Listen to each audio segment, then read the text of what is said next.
If you're shorting an asset but expect some temporary upside, how do you generate profits? Without giving up your short asset position, you can sell a binary put on Divergence as a hedge or to collect yield. We'll explore how it works in this tutorial.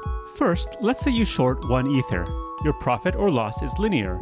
You make a profit if the price is lower than your entry position.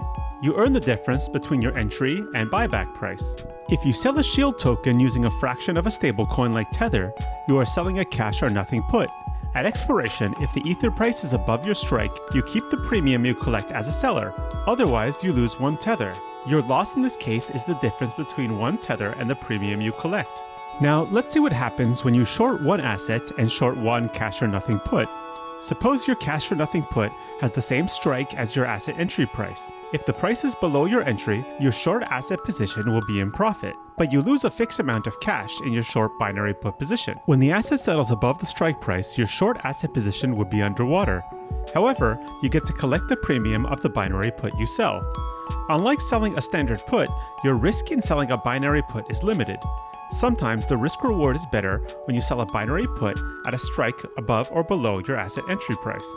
As you can see, this strategy can be used when there's uncertainty in the price direction and you want to hedge for your short asset position. Also, if your asset continuously moves higher, you can sell a strip of binary puts at different strike prices so you can generate profits. Anyways, let's remind you that options trading involves risk. This is not financial advice. We hope to see you soon trading on Divergence. If you have any questions, you're welcome to come ask in our Discord or Telegram channels.